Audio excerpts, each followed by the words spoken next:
It's time for another WrestlePlanet news update as we have a shocking story of a fan sneaking into the AEW locker room. Another expiring WWE contract appears to have been extended.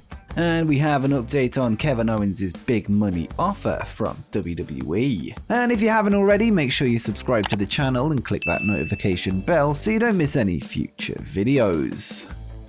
It's been revealed this week that a former member of the AEW Dark roster has signed a developmental deal with WWE. Tesha Price, who has competed in AEW 21 times since November 2020, working Dynamite, Dark and Elevation shows, has decided to sign for WWE, working this week's 205 Live tapings which will air tonight. She will undergo a name change going from Tesha Price to Fallon Henley, with her expected to join the NXT brand. Henley has worked for a number of promotions since her 2018 wrestling debut, working for the likes of AEW, as well as all-female promotions Shine and Shimmer. She also worked a dark match at the 2018 Mae Young Classic as Tesha Price, but lost to the now AEW Women's World Champion Britt Baker. Her last match in AEW came in August on an episode of Dark Elevation, where she lost to Hikaru Shida before working 2 matches on NXT before officially signing for the company.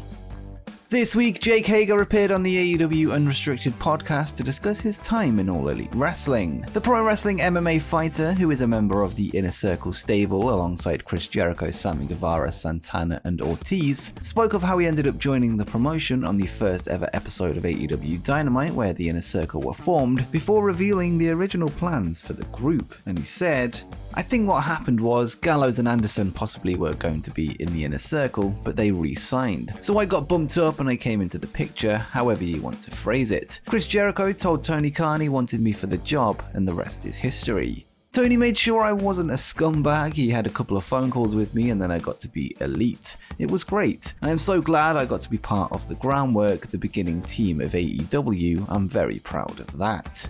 As we've discussed before, AEW had planned on signing both Gallows and Anderson before they extended their WWE contracts in 2009. On top of this, it was also revealed in a recent podcast with Gallows, Anderson and the Young Bucks that the original plan for the ending of the first AEW Dynamite was for AJ Styles to join the Good Brothers in a beatdown on the Elite. It seems that plan B was for the Good Brothers to join the Inner Circle after AJ re-signed, with AEW instead having to switch to plan C, having Jake Hager in the Inner Circle.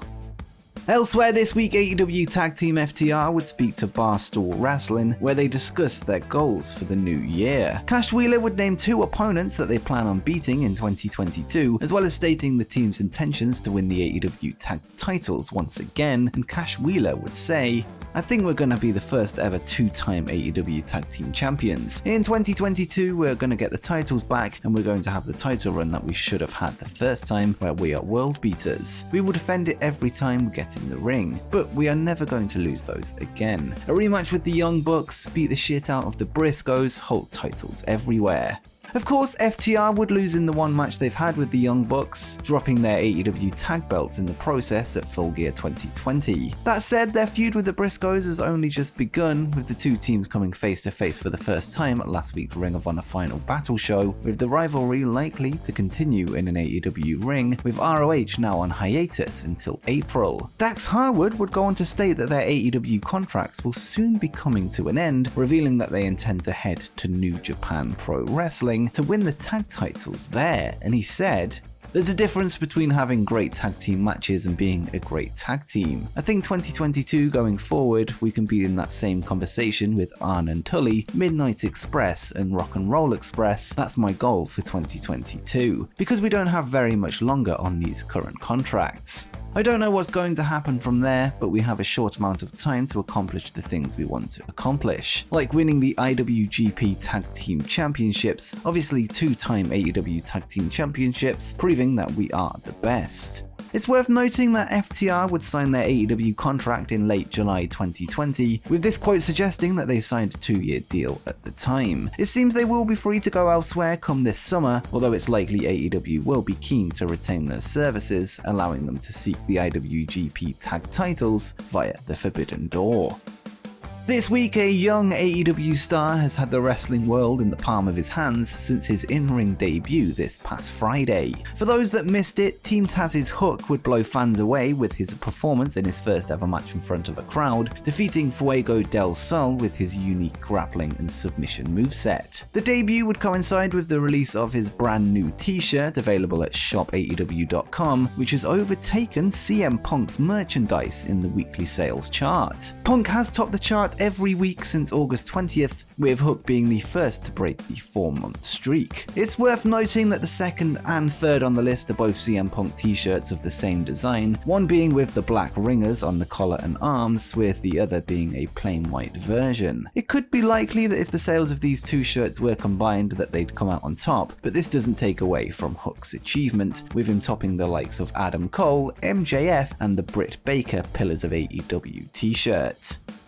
And next up, AEW EVPs The Young Bucks would take to Twitter this week to tease a possible AEW move for recent WWE release Jeff Hardy when they changed their profile banner to a photo of the charismatic Enigma. Of course, this led to speculation that Hardy will be all elite when his non-compete clause ends in March 2022. The Bucks have cited the Hardy Boys as one of their key influences during their career and have worked with Matt and Jeff in the past right before they rejoined WWE in 2017. Jeff's brother Matt Hardy would respond to the header change, tweeting a photo of the Bucks' profile with the caption, "I love the Young Bucks constantly changing their Twitter bios, they're too good." Despite rumours of a relapse back into addiction, Jeff does appear to be healthy, with Matt assuring fans that his brother is fine. Jeff Hardy is set to embark on an upcoming acoustic concert and meet and greet tour, his first post-WWE move since his release from WWE earlier this month. Jeff has also teased a potential move to Twitch, where we could see him take part in live streams on the platform.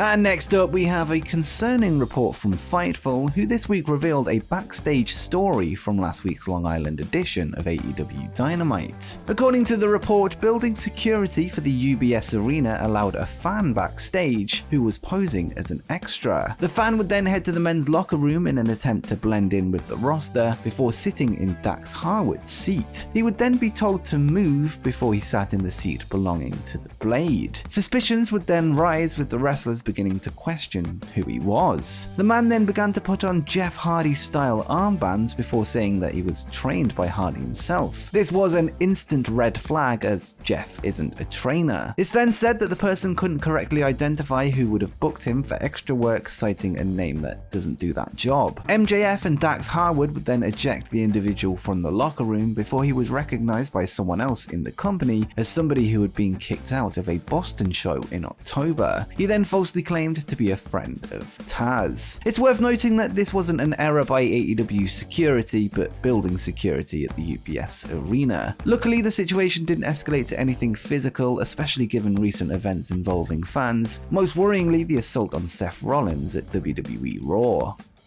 Next up, let's go to some more WWE contract news, as it appears that an expiring deal has been extended. Over the past few months, it has been reported that Sami Zayn's contract with the company was set to expire in early 2022, but according to the Wrestling Observer newsletter, there has been recent locker room talk of Zayn re-signing with the company. Whilst this hasn't been officially confirmed by WWE sources, there is talk that Zayn has extended his deal despite speculation of him becoming a free agent come the new year. This report follows news of Sami's real-life best friend Kevin Owens putting pen to paper on a new deal, more on which we'll have in our next story. Zayn has been involved in a program with Brock Lesnar on SmackDown as of late, which has drew impressive numbers on the company's YouTube channel. It looks like we won't be seeing the return of El Generico outside of WWE for another few years yet, with him signing a new contract whilst in the midst of a top-tier storyline on the Blue brand.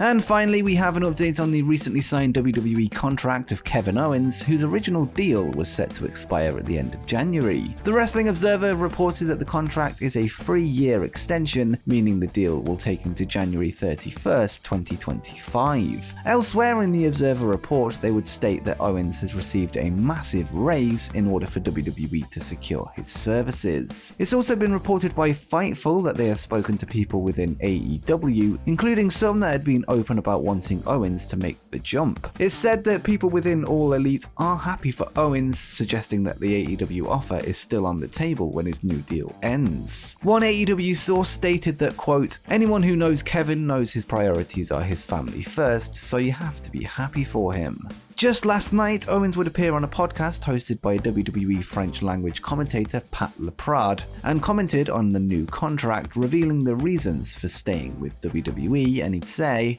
"I will still be in WWE for several years. The decision was pretty easy because it was the best thing for my family, really. When it comes to that, it's always a pretty easy decision to take. WWE has been my home for 7 years now, so I have a sense of belonging. Basically, I spent the majority of my career here. When you look at all the wrestling companies I've wrestled for in WWE, that's where I've been the longest. That's where I need to be for the next few years. That's how I felt, and that's the decision I made." It's likely that the money on the table was just too much to turn down, especially with Owens having a young family whose future he is looking to secure. Whilst it is disappointing that we won't see Kevin Steen in AEW, you can completely understand why he's decided to stay with WWE. And before you go, make sure you check out 10 shocking WWE to AEW signings that we need to see.